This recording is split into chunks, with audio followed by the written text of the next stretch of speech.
भारत के लोग भारत को एक संपूर्ण प्रभुत्व संपन्न समाजवादी धर्मनिरपेक्ष लोकतंत्रात्मक गणराज्य बनाने के लिए तथा उसके समस्त नागरिकों को सामाजिक आर्थिक और राजनीतिक न्याय विचार अभिव्यक्ति विश्वास धर्म और उपासना की स्वतंत्रता प्रतिष्ठा और अवसर की क्षमता प्राप्त कराने के लिए तथा उन सब में व्यक्ति की गरिमा और राष्ट्र की एकता और अखंडता सुनिश्चित कराने वाली बंधुता बढ़ाने के लिए दृढ़ संकल्प अपनी इस संविधान सभा में आज तारीख 26 नवंबर 1949 इति मार्गशीर्ष शुक्ला सप्तमी संवत 2000 विक्रमी को एतद द्वारा इस संविधान को अंगीकृत अधिनियमित और आत्मार्पित करते हैं। जय संविधान।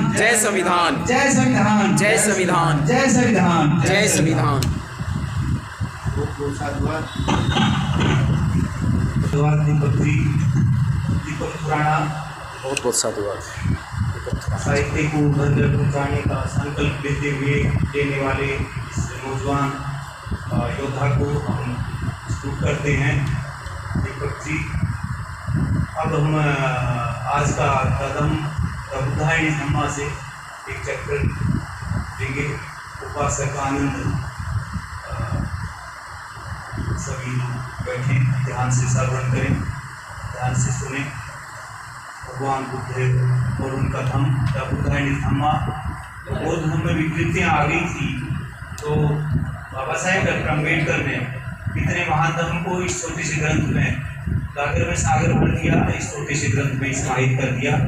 भगवान बुद्ध के धर्म का एक चैप्टर बाबा साहब इस महान धर्म ग्रंथ को अपनी सर्वश्रेष्ठ कृति समझते थे, संविधान से ऊपर, क्योंकि जो कुछ भी सीखा बुद्ध ने वो सब बाबा साहब से लिया है।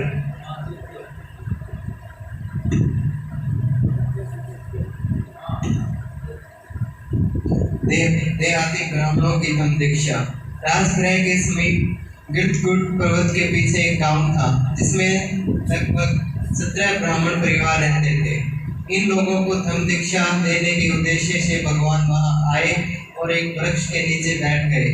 लोग तथागत की उपस्थिति और यशस्वी व्यक्तित्व से प्रभावित होकर उनके चारों ओर इकट्ठे हो गए।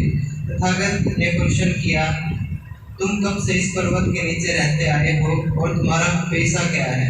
उन्होंने उत्तर दिया, पिछली 30 पीढ़ियों से हम यहीं रहते आए हैं और हमारा पेशा पशुपालन है।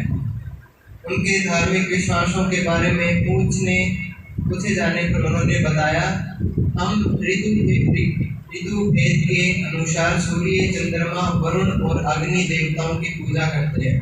यदि हम में से किसी की मृत्यु हो जाती है तो हम इकट्ठे होकर प्रार्थना करते हैं कि वह ब्रह्मलोक में उत्पन्न हो और इस प्रकार पुनर्जन्म के चक्कर से बच जाए।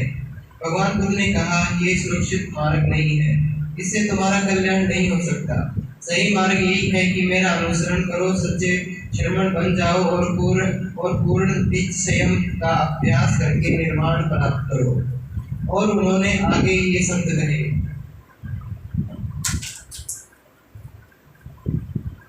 जो सत्य है वो असत्य और असत्य को सत्य समझ बैठना, ऐसी मिथ्या दृष्टि संपन्न लोगों को कभी सुखदायी नहीं हो सकती। जो सत्य है, जो असत्य को असत्य जान लेते हैं, ऐसे सम्यक दृष्टि संपन्न लोगों को ही सच्चा लाभ प्राप्त करा सकती है। संसार में सही जगह मृत्यु का वास है, जिससे कोई बच नहीं सकता। ये समझ लेना कि जो पैदा होता है उसे एक दिन मरना अवश्य ही है और इसलिए जन्म मरण के बंधन से छुटकारा पाने की इच्छा करना, इसका स्वयं अभ्यास करना ही सच्ची धम्म साधना है। उन 17 ब्राह्मणों ने बुद्ध वचन को सुनकर तुरंत श्रवण करने की इच्छा प्रकट की और भगवान बुद्ध द्वारा इसका स्वागत किए जाने पर ब्राह्मणों ने केस काट दिए और वे सच्चे समरण प्रतीक होने लगे। तब वे सब बिहार की ओर वापस चल पड़े और रास्ते में अपनी पत्नियों और परिवारों की याद से वह कुछ चिंतित हो उठे। लेकिन उसी समय भारी वर्षा हो गई और उनका आगे बढ़ना रुक गया। एक जगह रास्ते में लगभग 10 मकान थे जिनमें उन्होंने आश्रय पाया, लेकिन उनमें से एक मकान के भीतर जाने पर उन्होंने देखा कि छत में से पानी चू कर आ रहा है, इसलिए भीतर वर्षा से बच पाने की बहुत कम संभावना थी। इस अवसर के उपयोग भगवान बुद्ध ने कहा जब घर की छत से न छाई गई हो तो उसमें से वर्षा का पानी अंदर घुस आता है। इसी प्रकार यदि चित्त को ठीक प्रकार से संयत नहीं किया गया हो तो इच्छाएं, काम वासनाएं हमारे संकल्पों के में से मार्ग बनाती हुई चित्त में घुस आती हैं। लेकिन जब छत ठीक प्रकार से छाई गई हो तो उसमें वर्षा का पानी अंदर नहीं आ सकता। उसी प्रकार चित्त को ठीक प्रकार से संयत करने से और साधना करने से ऐसी काम वासनाएं पैदा नहीं हो सकती और न ही वे हमें विचलित कर सकती हैं। उन 70 ब्राह्मणों ने इस वाक्य को सुना, यद्यपि उन्होंने विश्वास हो गया था कि उनके द्वारा इच्छा करना निंदनीय है, लेकिन फिर भी वे अभी संदेह से मुक्त नहीं थे। इसलिए इतना होने पर भी वे आगे बढ़ते चले गए। जैसे ही आगे बढ़े उन्होंने पृथ्वी पर कुछ सुगंधित पदार्थ पड़ा देखा। भगवान बुद्ध ने उसकी ओर उनका ध्यान आकर्षित किया। उसके बाद थोड़ी दूर कुछ कूड़ा करकट पड़ा देखकर बुद्ध ने उसकी दुर्गंध और उनका ध्यान आकर्षित किया और उन्होंने कहा, जो दुखशीलों की संगति में रहता है वह उसी प्रकार दुखशील हो जाता है, और जो दुर्गंध युक्त पदार्थ को ग्रहण करने वाली स्वयं दुर्गंध युक्त हो जाता है, वह उत्तरोत्तर निष्कृष्ट हो जाता है और अकारण दुःशील व्यक्ति हो जाता है। लेकिन जो बुद्धिमानों की संगति करता है वह वैसा ही वास पाता है।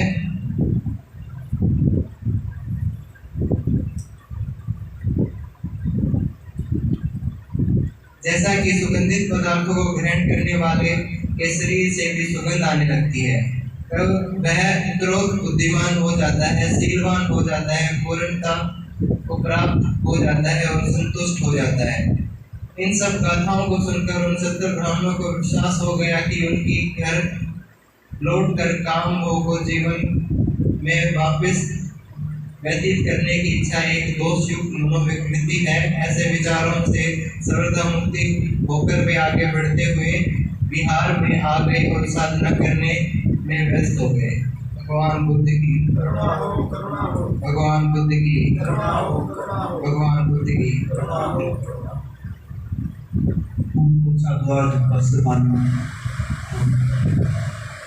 कोई भी अपना प्रबोधन दे सकता है कि किसी तरह का इसके मन में जो भी शंका समाधान हो, जो भी शंकाएं हो, उसका आप समाधान दे सकते हैं।